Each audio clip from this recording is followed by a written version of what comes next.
सभी को बहुत बहुत अभिनंदन एवं धन्यवाद। यह प्रेस कॉन्फ्रेंस आज एक गर्व से भर देने वाला क्षण है, क्योंकि यह कोई साधारण प्रेस कॉन्फ्रेंस नहीं है। मैं बैठा जरूर भारतीय जनता पार्टी के कक्ष में हूं, हेड ऑफिस में हूं, मगर मुझे लगता है मैं केवल एक भारतीय जनता पार्टी के प्रवक्ता के नाते नहीं, केवल भारतीय जनता पार्टी के एक सांसद या कार्यकर्ता के नाते नहीं, एक भारतीय के नाते, एक इंडियन के नाते आज ये प्रेस कॉन्फ्रेंस कर रहा हूं। क्योंकि जिस प्रकार का टेरर डेमोलिशन, जिस प्रकार आतंकवाद का खात्मा बीते कुछ दिनों में हमने भारतवर्ष में देखा है, भारतवर्ष ने जिस प्रकार से पाकिस्तान में आतंकी अड्डों को ऑपरेशन सिंदूर के माध्यम से समाप्त किया है, वह अपने आप में पूरे विश्व में एक संदेश भेजता है, एक निर्णायक संदेश। आतंकवाद के खिलाफ लड़ाई के विरोध, आतंकवाद के खिलाफ एक निर्णायक संदेश। इसलिए आज का ये प्रेस कॉन्फ्रेंस, इसको संबोधित करते हुए मुझे गर्व की अनुभूति हो रही है। अदम्य साहस का परिचय दिया है भारत की सेना ने, अदम्य साहस। आज भारतीय जनता पार्टी और हम सभी कार्यकर्ता, आज सारा भारत धन्यवाद करता है भारत की आर्मी का, भारत की सेना का, भारत की एयरफोर्स का, भारत की नेवी का और उन तमाम जाबाज सेनानियों का जिनके कारण आज ऑपरेशन सिंदूर सफल हुआ है। अगर सही मायने में देखा जाए तो ऑपरेशन सिंदूर और उसके विषय में पूरा हिंदुस्तान आज जानता है, क्योंकि कई प्रेस कॉन्फ्रेंसेस हुए। कल भी तीनों डीजीएमओ ने मिलकर के देश को संबोधित किया और तमाम तथ्य जो देश जानना चाहता था उसे उन्होंने हमारे समक्ष रखा। मगर मुझे लगता है कि एक आम नागरिक के भाषा में, बहुत साधारण भाषा में आज मैं आपको बताना चाहूंगा कि ये जो ऑपरेशन सिंदूर हुआ है, किस प्रकार से इससे हिंदुस्तान आतंकवाद के खिलाफ लड़ने में एक निर्णायक भूमिका हिंदुस्तान ने अदा किया है। आप सभी जानते हैं 22 तारीख का वो दिन, that unfortunate day on 22 of April, जब पहलगाम में 26 लोगों का नृशंस हत्या कर दिया गया था आतंकवादियों द्वारा। वह आतंकवादी जो पाकिस्तान से आए थे, वह आतंकवादी जो पाकिस्तान द्वारा प्रशिक्षित किए गए थे, आतंकवादियों द्वारा प्रशिक्षित किए गए थे। उनमें 25 भारतीय थे और एक नेपाली नागरिक था। प्रधानमंत्री श्री नरेंद्र मोदी उस समय विदेश दौरे में थे, सऊदी अरब में थे। प्रधानमंत्री नरेंद्र मोदी तुरंत भारत लौट के आते हैं और उन्होंने जनता की बात को सुना। जनता ने उस समय एक मांग रखी कि आतंकवाद के ऊपर हमला हो, हमें बदला लेना है पहलगाम के इस आतंकवादी हमले का। प्रधानमंत्री ने बिहार की भूमि से ऐलान किया और ये वादा किया कि मैं वादा करता हूं कि जो आपकी इच्छा है कि आतंकवाद के खिलाफ हमला होगा, हम पहलगाम के इस आतंकवादी हमले का बदला लेंगे। We will avenge the death of 26 people. प्रधानमंत्री ने कहा यह जो बदला होगा, यह आतंकवादियों के कल्पना से बाहर का बदला होगा, और जो बदला हुआ वो आतंकवादियों के कल्पना के बाहर का बदला था। प्रधानमंत्री जी ने कहा कि हम घुस के मारेंगे और मिट्टी में मिलाएंगे आतंकवादी के ठिकानों को, और आतंकवादियों के ठिकानों को प्रधानमंत्री नरेंद्र मोदी जी के निर्णय ने और हमारे सेना के अदम्य साहस ने मिट्टी में मिलाने का काम किया। यह वादा प्रधानमंत्री नरेंद्र मोदी जी का था। 22 तारीख से 7 मई तक लगभग ये 14 दिन आप सभी ने देखा, पूरे भारतवर्ष में एक प्रकार से एक माहौल टेंशन का था, प्रेशर का था कि तुरंत निर्णय किया जाए, तुरंत एक्शन में आया जाए। बहुत सूझबूझ के साथ, सोच समझ करके, स्ट्रैटेजी के साथ पाकिस्तान भी जानता था कि हमला होगा, एयर स्ट्राइक पहले हो चुका था, किस प्रकार सर्जिकल स्ट्राइक पहले हो चुकी थी। पाकिस्तान पूरी तरह जानता था कि इस बार भी छोड़ा नहीं जाएगा, मगर उसके बावजूद पाकिस्तान इतना दिमाग लगाने के पश्चात वह डेट नहीं जान पाया जिस दिन यह हमला होना था। 22 तारीख से 7 तारीख के बीच में कुछ नॉन मिलिट्री एक्शंस जिन्होंने पाकिस्तान को कमजोर किया, वह प्रधानमंत्री नरेंद्र मोदी जी ने और भारत की सरकार ने लिया। ये जो ऑपरेशन सिंदूर है, इसका एक मिलिट्री पोर्शन है तो एक नॉन मिलिट्री पोर्शन भी है।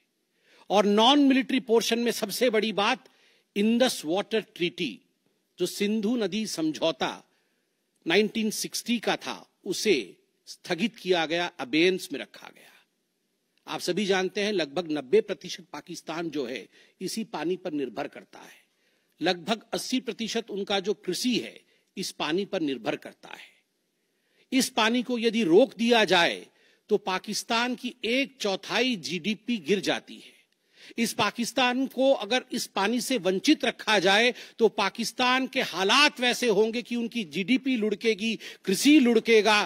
केवल कृषि और जीडीपी नहीं, उनके पावर कट्स होंगे और इस प्रकार का माहौल पाकिस्तान में पैदा होगा कि पाकिस्तान एक फ्रजाइल स्टेट के रूप में, अभी भी फ्रजाइल है, और फ्रजाइल स्टेट के रूप में वो सामने आएगा। झेलम और चनाब अब संपूर्ण रूप से भारत सरकार के अधिकार में है, अधिकार क्षेत्र में है। और जिस प्रकार से यहां हम बांध बनाने की और रिवर को आगे बढ़ाने की बात कर रहे हैं, नए रिजर्वॉयर, इरिगेशन और हाइड्रो पावर से जम्मू कश्मीर, लद्दाख, पंजाब एवं हरियाणा, इन राज्यों को बहुत फायदा मिलने वाला है। ये कहा गया कि पानी और खून एक साथ नहीं बहेगा। मित्रों, जरा सोच के देखिए, 50 वर्षों तक जो संभव नहीं हुआ था, किसी भी युद्ध में यह संभव नहीं हुआ था कि इंडस वाटर ट्रीटी को रोक दिया जाए। जो संभव नहीं हुआ था वह असंभव काम संभव हुआ इस बार। अटारी वाघा बॉर्डर को भी रोक दिया गया। दोनों देशों के बीच में कोई ट्रेड नहीं होगा और इसका खामियाजा कोई भुगतेगा तो वो पाकिस्तान की इकोनॉमी भुगतेगी। इसके साथ ही जिन लोगों के पास पाकिस्तान का वीजा था और वो हिंदुस्तान में, पाकिस्तान के नागरिक जो हिंदुस्तान के वीजा के साथ भारतवर्ष में रह रहे थे, उन सब को बाहर निकाला गया। पाकिस्तान का कोई भी आर्टिस्ट, कोई भी परफॉर्मेंस वो भारतवर्ष में नहीं हो सकता है। इस प्रकार के कड़े प्रतिबंध पाकिस्तान के ऊपर लगाए गए। माननीय प्रधानमंत्री श्री नरेंद्र मोदी जी ने लगभग 20 देशों के राष्ट्राध्यक्षों से सीधी बातचीत की। How to isolate Pakistan, how to fight against terrorism. और सबसे बड़ी बात है, तमाम देशों ने भारत का समर्थन किया। सऊदी अरब, यूएई, यूएस, आप सोचिए इस्लामिक वर्ल्ड के बड़े देश हैं सऊदी अरब और यूएई, इन्होंने भारतवर्ष का पूर्णतः समर्थन किया। जिस समय पहलगाम का हमला हुआ था, माननीय प्रधानमंत्री सऊदी अरब में थे। सऊदी अरब के अपने दौरे को जब वो छोड़ के आए, तब उनको वहां एश्योरेंस दिया गया कि आप जाइए, हम आपके साथ खड़े हैं, वी सपोर्ट यू, हम टेरर के खिलाफ आपके साथ कंधे से कंधा मिला के लड़ेंगे। Pakistan was isolated. ये जो नॉन मिलिट्री एक्शन लिया गया, आज मैं कहना चाहता हूं कि 50 वर्षों से भी अधिक समय तक जो टूल्स कभी इस्तेमाल नहीं किए गए थे, जिस क्षेत्र में भारतवर्ष कभी नहीं गया था, वह टूल्स इस्तेमाल किए गए और अपने आप में भारत के लिए यह बहुत बड़ी बात है। बहुत बड़ी बात है कि इंडस वाटर ट्रीटी को रोका गया। 20 से अधिक देशों का समर्थन, आतंकवाद के खिलाफ एक निर्णायक हमले की तैयारी, और 6 और 7 मई 2025 उस रात निर्णायक हमला होता है आतंकवाद के ऊपर। सभी जानते हैं कि 9 आतंकवादी ठिकाने जो पीओजेके में थे और पाकिस्तान में थे, उन्हें ध्वस्त किया गया। यह ऑपरेशन सिंदूर एक बहुत बहुत बड़ा दायरा तय करता है। इसने पूरे विश्व को दिखाया कि भारतवर्ष क्या कर सकता है। ऑपरेशन सिंदूर ने दिखाया कि केवल एलओसी नहीं, इंटरनेशनल बॉर्डर के पार जाके भी भारत पाकिस्तान के अंदर किसी भी टारगेट को प्रिसाइसली उस पर हमला कर सकता है और आतंकवाद के खौफ को समाप्त कर सकता है। इस पूरे ऑपरेशन का लक्ष्य क्या था, इसे समझने की आवश्यकता है। लक्ष्य क्या था? क्या हमने लक्ष्य की पूर्ति की? What was the aim of operation Sindoor? Did we achieve what we aimed for? क्या लक्ष्य था? नंबर 1 लक्ष्य था आतंकवादी ठिकाने जो दूर दराज इलाके में है पाकिस्तान में, जहां आज तक कोई नहीं पहुंच पाया, जहां आज तक पाकिस्तान के आतंकवादियों को लगता था कि वो सुरक्षित हैं, वहां तक पहुंचना यह लक्ष्य था। दूसरा लक्ष्य था आतंकवादियों को ढेर करना, मार देना।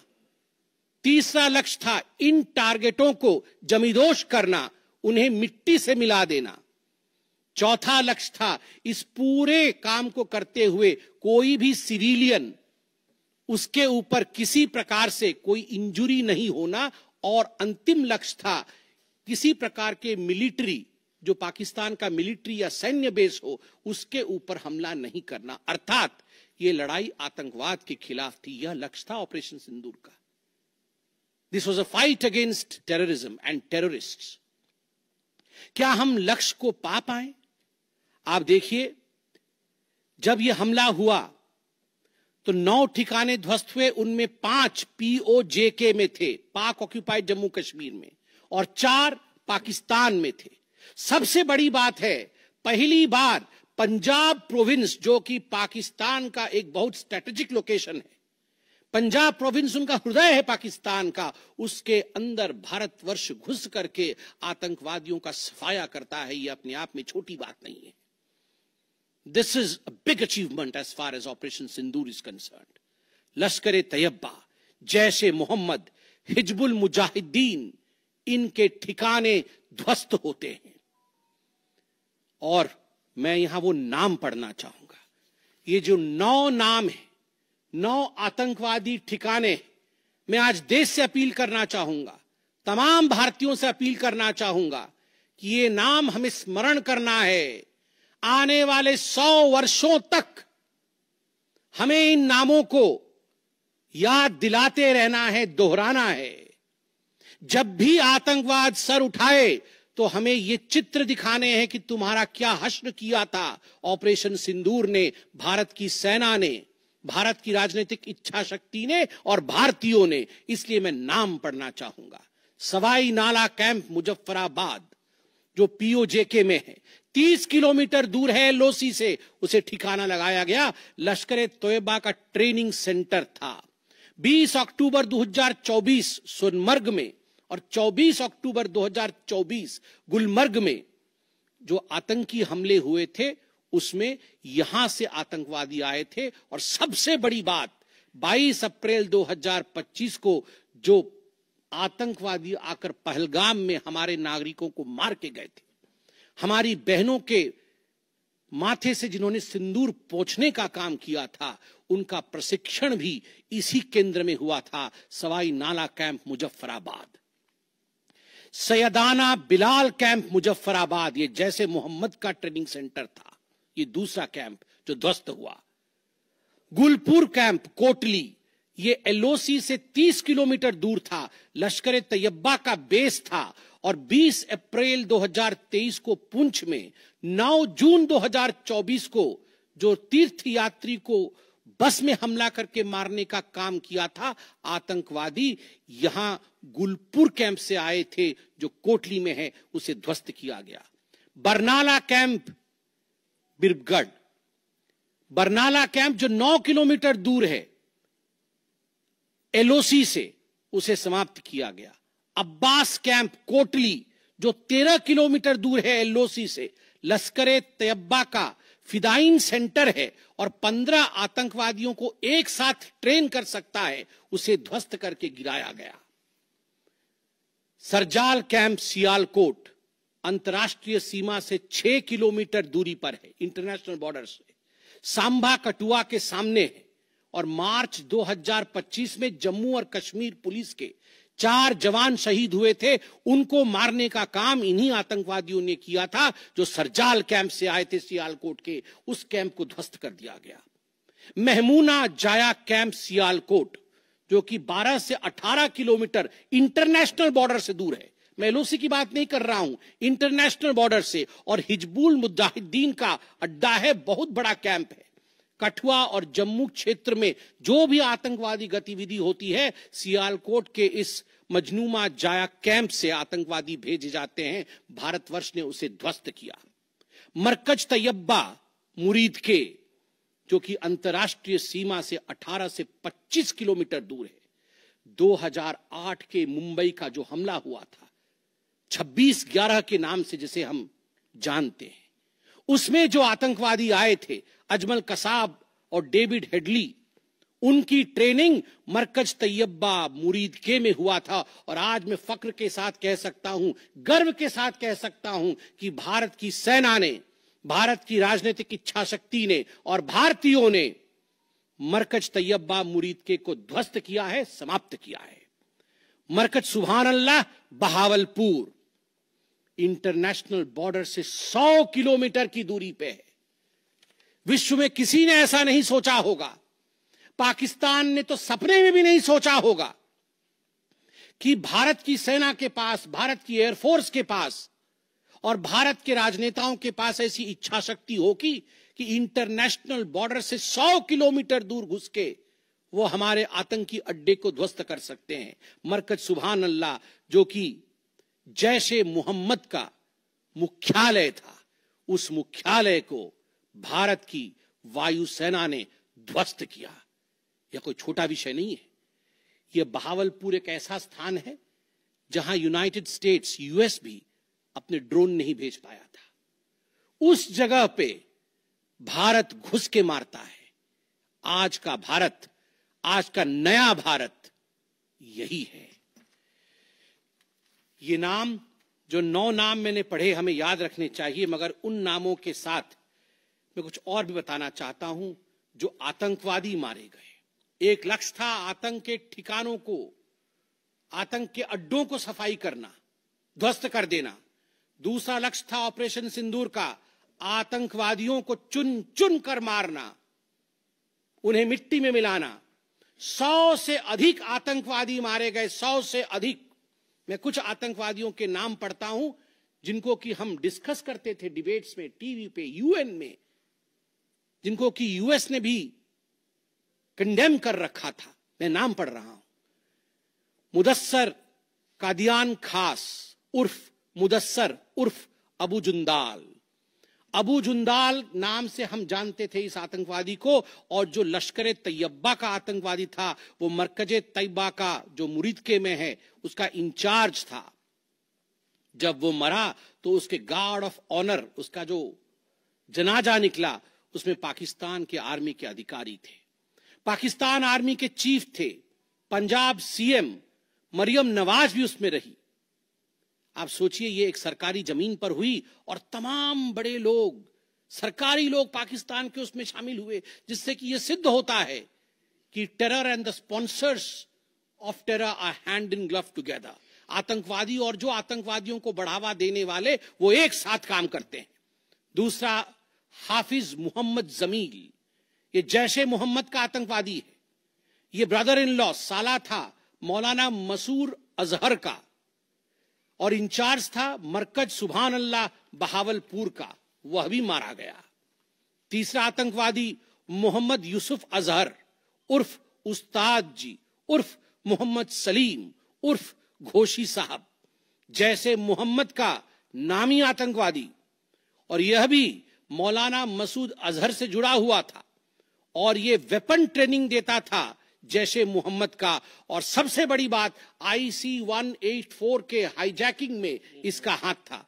IC 814 के हाईजैकिंग में इसका हाथ था, वह भी मारा जाता है। चौथा आतंकवादी खालिद उर्फ अबू अक्स का। खालिद, ये लश्कर तैयबा का आतंकवादी था, फैसलाबाद में मारा गया और वहां उसका फ्यूनरल होता है। अब मैं ये तस्वीर दिखाना चाहूंगा, आप ये तस्वीर देखिए। ये तस्वीर कोई साधारण तस्वीर नहीं है, यह तस्वीर है उन आतंकवादियों का जिनका जनाजा निकला। और इस तस्वीर में मैं दिखाना चाहूंगा कि ये जो खड़ा है सामने व्यक्ति, इस व्यक्ति का नाम है, ये एलईटी का कमांडर है, लश्कर तैयबा का कमांडर है अब्दुल रऊफ। अब्दुल रऊफ जो खुद एक स्पेशली डेजिग्नेटेड ग्लोबल टेररिस्ट, जिसको यूएस के ट्रेजरी बेंच ने डेजिग्नेट कर रखा है, अमेरिका के ट्रेजरी बेंच ने इसे आतंकवादी घोषित कर रखा है, वह सामने खड़ा है जनाजे में। और उसके पीछे जो खड़े हैं, मैं एक एक करके नाम पढ़ता हूं। लेफ्टिनेंट जनरल फैयाज हुसैन शाह, जो कि लेफ्टिनेंट जनरल है पाकिस्तान आर्मी के। मेजर जनरल राव इमरान सरताज, जो कि मेजर जनरल है पाकिस्तान आर्मी के। ब्रिगेडियर मोहम्मद फुरकान शब्बीर, पाकिस्तान आर्मी के। Doctor Usman Anwar, IGP Punjab. और Malik Sohaib Ahmed Barth, member of provincial assembly of Punjab. ये बड़े बड़े लोग, तथाकथित सरकार के बड़े बड़े लोग, पाकिस्तान के आतंकवादियों के जनाजा में शामिल होने आए हैं। और जनाजे को लीड कर रहा है एक आतंकवादी, डेजिग्नेटेड आतंकवादी। और आप देखिए ये बिफोर और आफ्टर, ये जितने भी मैंने आपको अभी आतंकवादी ठिकानों का नाम बताया, किस प्रकार उनकी परिस्थिति थी और क्या उनकी परिस्थिति हुई, यह इस तस्वीर से हम देख सकते हैं। तो उद्देश्य में बता रहा था, ऑपरेशन सिंदूर का उद्देश्य बहुत स्पष्ट था। उसका उद्देश्य था आतंकवाद के ठिकाने को ध्वस्त करना, आतंकवादियों को मारना और आतंकवाद के खिलाफ एक संदेश भेजना। और उसमें हम सफल हुए। पहली बार एक बात पूरे विश्व ने देखा कि पाकिस्तान का हर इंच भारत के पहुंच के अंदर है। कोई कोना पाकिस्तान का ऐसा नहीं है जो भारत के पहुंच से बाहर हो। और आप सोच के देखिए, पाकिस्तान का एयर डिफेंस सिस्टम फेल हो जाता है। पाकिस्तान का एयर डिफेंस सिस्टम फेल हो जाता है। जिस समय 6 और 7 के रात के बीच ये पूरी कार्यवाही हो रही थी, रफाल विमान द्वारा स्काल्प और हैमर मिसाइल्स के माध्यम से 23 मिनट के अंदर, 23 मिनट्स के अंदर एक विंडो था, जिस विंडो के अंदर ये 9 के 9 आतंकवादी ठिकाने उन्हें ध्वस्त कर दिए गए। 23 मिनट में पूरा विश्व ने देखा कि भारत क्या कर सकता है। मुझे लगता है पूरे विश्व में इस प्रकार से 23 मिनट के अंदर इतने प्रेसिशन के साथ आतंकवादी ठिकानों पर हमला किसी देश ने पहले किया होगा। और जब यह पूरा एक्सरसाइज समाप्त हुआ, उसके बाद जब हमारे एमईए ने, हमारी आर्मी ने प्रेस कॉन्फ्रेंस किया, तो उसमें कुछ 4 शब्द बहुत महत्वपूर्ण थे। वो 4 शब्द हैं controlled, precise, measured, non escalatory. हमने ये जो 9 अड्डे ध्वस्त किए वो कंट्रोल्ड तरीके से ध्वस्त किए। प्रिसाइज, कोई सिविलियन अड्डा या कोई मिलिट्री टारगेट नहीं था, प्रिसाइज टारगेट था, आतंकवादी ठिकाने, उनको ध्वस्त कर दिए। मेजर्ड, जितना ध्वस्त करना था उतना ध्वस्त किया, उसके अगल बगल के किसी स्ट्रक्चर को ध्वस्त नहीं किया। जहां आतंकवादी थे उनके ठिकाने में घुस के उनको मार के निकले। और नॉन एस्केलेटरी मतलब युद्ध को बढ़ाने वाला नहीं, नॉन एस्केलेटरी, क्योंकि the primary escalation was Pahalgam. जो मूल एस्केलेशन था वो 22 अप्रैल को पहलगाम में पाकिस्तान ने किया था। हमने रिएक्ट किया नॉन एस्केलेटरी। ये 4 शब्द अपने आप को परिभाषित करते हैं कि ऑपरेशन सिंदूर का लक्ष्य क्या था। ऑपरेशन सिंदूर का जो लक्ष्य था, ऑपरेशन सिंदूर ने उसे 100% पूर्ण किया, 100% पूर्ण किया। इसलिए आज हिंदुस्तान, भारतवर्ष गर्व के साथ कह सकता है कि ऑपरेशन सिंदूर एक ऐसा ऑपरेशन था जो 100% सक्सेसफुल था, और जितने हमारे जाबाज पायलट्स गए थे राफेल के साथ उतने लौट के आए और आतंकवादी ठिकानों को ध्वस्त करके आए, और किसी सिविलियन को नहीं मारा, किसी मिलिट्री बेस को नहीं मारा। मगर दुखद है, जैसा कि पाकिस्तान से एक्सपेक्टेड है, पाकिस्तान उसके पश्चात रिटेलिएशन करता है, पाकिस्तान अपने ड्रोन्स इत्यादि भेजता है, मगर भारत की सिस्टम ने पाकिस्तान के इन ड्रोन्स को, इन मिसाइल्स को हवा में ही समाप्त कर दिया। और सबसे बड़ी बात है, एयर डिफेंस सिस्टम लाहौर का 7 और 9 तारीख के बीच लाहौर के एयर डिफेंस सिस्टम को समाप्त करने का काम हिंदुस्तान ने किया। और 9 और 10 तारीख के बीच, 9 मई और 10 मई के बीच 11 एयर बेसेस को, पाकिस्तान के 11 एयर बेसेस को ध्वस्त करने का काम भारतवर्ष ने रिटेलिएशन में किया। जब पाकिस्तान ने भारतवर्ष के ऊपर एस्केलेशन किया तो भारतवर्ष ने 11 एयर बेसेस को समाप्त किया। इन एयर बेसेस के नाम भी हमें याद रखने चाहिए। तमाम भारतीयों को वो 9 नाम आतंकवादी ठिकाने याद रखने चाहिए, स्मरण होना चाहिए। और ये जो 11 एयरबेस हैं, हिंदुस्तान अपने पर आ जाए तो क्या कर सकता है अपने लोगों को बचाने के लिए। ये 11 नाम भी मैं पढ़ता हूं। नूर खान, ये नूर खान वह एयरबेस है जहां पर एयर टू एयर रीफ्यूएलिंग करने की क्षमता है। हवा में उड़ रही हो अगर आपका विमान, तो एयर टू एयर रीफ्यूएलिंग यही नूर खान से हो सकती है। जब भारत ने नूर खान को ध्वस्त किया तो जो जहाज थे पाकिस्तान के, उनके पास वो क्षमता नहीं रही कि वो हवा में अधिक समय तक युद्ध कर सके, उन्हें नीचे उतरना ही पड़ा। नूर खान, रफीकी, मुरीद, सुक्कूर, सियालकोट, पसरूर, चुनियान, सरगोदा, स्कारू, भुलारी और जकोबाबाद, ये तमाम मैं फोटोज लेके आया हूं। जकोबाबाद का ये फोटो देखिए, क्या था पहले और क्या हुआ बाद में, क्या था पहले और क्या हुआ बाद में। आप देख सकते हैं परखच्चे उड़ गए। यह है प्रिसीशन ऑफ इंडियाज अटैक। तमाम फोटो हैं यहां पे, किस प्रकार से हमने एक एक करके उनके एयर बेसेस को समाप्त किया। आप देख सकते हैं सारे एयर बेसेस के हम फोटो लेके आए हैं, जकोबाबाद से लेके बाकी तमाम। क्योंकि आपने ये सब देखा हुआ है, मैं अधिक समय नहीं लूंगा। आर्मी ने आपको दिखाया है, डीजीएमओज ने आपको दिखाया है, इसलिए मैं इसको आपको दिखा के दोबारा, I would not like to take much time, but मैं रिमाइंड करना चाहूंगा कि 11 एयर बेसेस को हमने ध्वस्त किया। और इसमें एक बड़ा विषय है, पहली बार विश्व में किसी देश ने एक न्यूक्लियर कंट्री के अंदर घुस करके उनके एयर बेसेस को समाप्त करने का काम किया।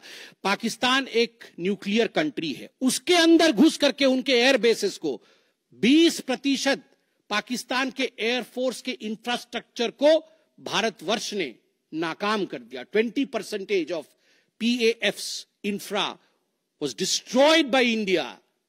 जस्ट इमेजिन, एक न्यूक्लियर कंट्री है, उसमें घुसकर मारना, यह अपने आप में पूरे विश्व में पहला इंस्टेंस है। और भुलारी एयरबेस में 50 PAF पाकिस्तान एयरफोर्स के जवान मारे गए, जिसमें स्क्वाड्रन लीडर उस्मान यूसुफ भी मारे गए। कुल मिलाकर के 9 आतंकी ठिकाने, 11 एयरबेस, 100 से अधिक आतंकी, 50 जवान और अपनी इज्जत, यह पाकिस्तान ने खोया है। I repeat, what Pakistan has lost via operation Sindoor. 9 आतंकी ठिकाने, बड़े बड़े आतंकी ठिकाने, 11 एयरबेस, 100 से अधिक आतंकवादी, 50 से अधिक जवान और अपनी इज्जत, यह पाकिस्तान ने खोया है। यह झटका पाकिस्तान सह नहीं पाया और उनके डीजीएमओ का 10 तारीख को ही फोन आया। और उसके पश्चात मैं कहूंगा यह सीज फायर नहीं, यह एक अंडरस्टैंडिंग है। यह एक अंडरस्टैंडिंग है कि यदि भविष्य में किसी प्रकार का कोई भी आतंकी हमला होता है तो ये अंडरस्टैंडिंग तोड़ दी जाएगी। हमने करके दिखाया है, जो पहले कभी नहीं हुआ था वो हुआ है इस बार, अंदर घुस के मारा है हमने, ये एक अंडरस्टैंडिंग है। और सबसे बड़ी बात है, पाकिस्तान में उनके मौलाना, उनके मौलवियों ने पाकिस्तान का साथ नहीं दिया,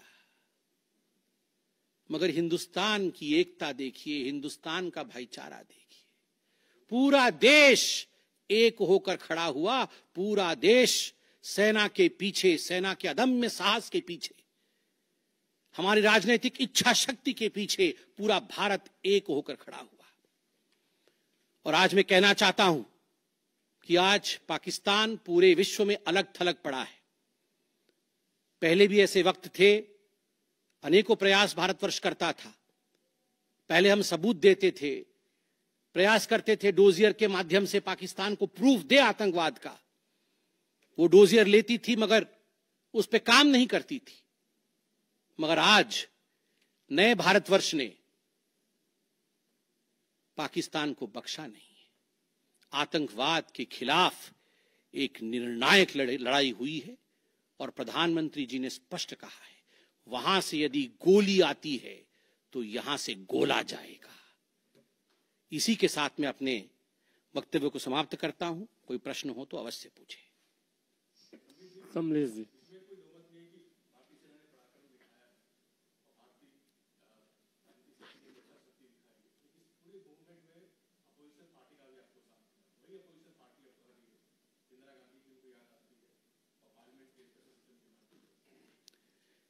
देखिए, मुझे लगता है आज का दिन पूरे भारत का दिन है।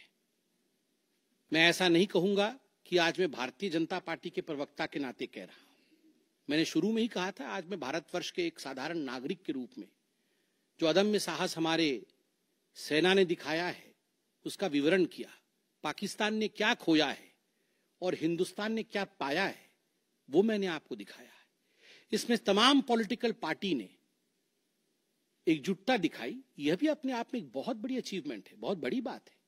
और आज मैं नहीं चाहता हूं मैं किसी की आलोचना करूं, और मैंने कहा कि विगत दिनों में वह भी एक प्रयास था जहां हम प्रूफ देने की कोशिश करते थे, हम डोजियर इत्यादि देते थे। हम 26/11 भी हुआ था, उस समय भी हमने प्रयास किया था कि हम पाकिस्तान को समझाएं कि देखो तुम्हारे आतंकी आके क्या कर रहे हैं हमारे देश में, मगर पाकिस्तान मानता नहीं था। पाकिस्तान को लगता था कि they can take India for granted. मगर अब परिस्थिति बदले हुए हैं। अब कोई हिम्मत नहीं कर सकता है इंडिया के ऊपर आंख उठा के देखने का। आमोद राय।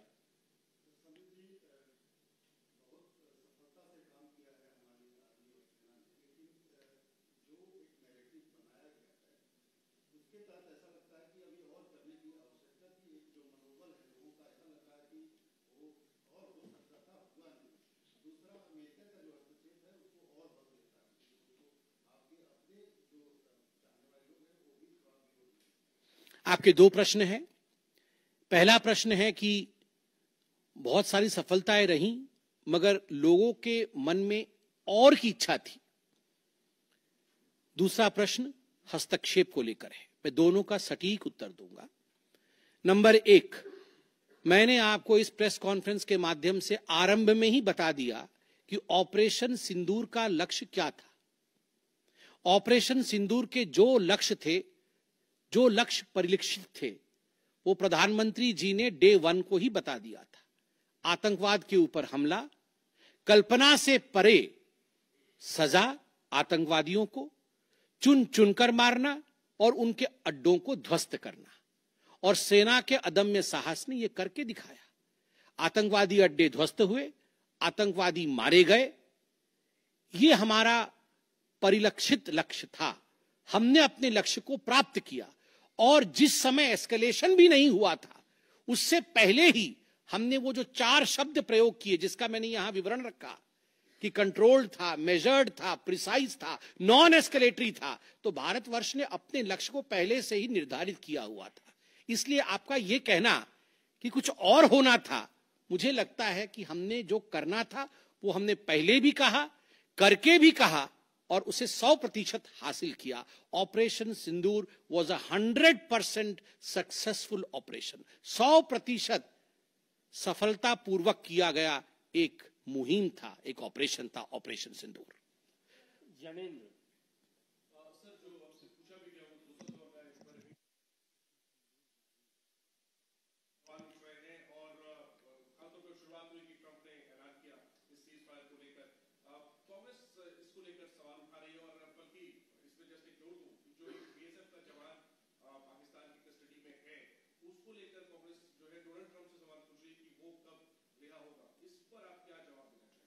देखिए, पहली बात तो है, जहां तक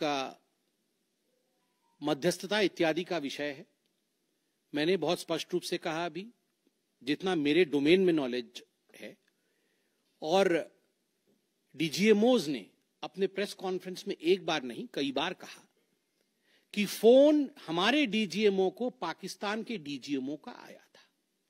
पाकिस्तान के डीजीएमओ ने कहा कि there should be some kind of stoppage, और चूंकि हमारा लक्ष्य पूर्ण हो चुका था, हम तो शुरू से ही एस्केलेशन के फेवर में नहीं थे, एस्केलेशन नहीं होना चाहिए था, नॉन एस्केलेटरी था। पाकिस्तान के डीजीएमओ ने फोन किया। दूसरे देशों का फोन, जहां तक दूसरे देशों का फोन आने का सवाल है, देखिए ऐसी परिस्थितियों में तमाम देश एक दूसरे को फोन करते हैं, सभी देश एक दूसरे को फोन करते हैं, क्या मदद कर सकते हैं, किस प्रकार से कूल डाउन हो सकता है, इस विषयों पर चर्चा होती है। भारतवर्ष यूक्रेन भी फोन करता है, भारतवर्ष रशिया भी फोन करता है, सब जगह फोन करते हैं, हर कोई एक दूसरे को फोन करता है। इसमें किसी प्रकार का मगर संशय नहीं है कि डीजीएमओ पाकिस्तान ने फोन किया भारतवर्ष के डीजीएमओ को सीज फायर डिमांड करते हुए, रिक्वेस्ट करते हुए, डिमांड नहीं रिक्वेस्ट करते हुए। और कोई प्रश्न? एक मिनट सर, एक मिनट दे दो, जवाब दे दूंगा।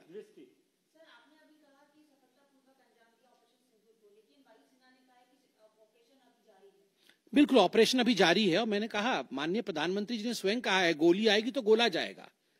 तो अगर गोली आएगी तो गोला जाएगा, तो इसलिए ऑपरेशन सिंदूर समाप्त नहीं हुआ है। इंतजार कि अगर आंख उठाया तो उसका जवाब दिया जाएगा। देखिए, ये आपको क्या लगता है, इन प्रश्नों का जवाब कि जंग के लिए हमारी क्या तैयारी है, इसका जवाब प्रवक्ता देंगे। इसका जवाब तो जहां उचित फोरम में होना चाहिए वो देंगे।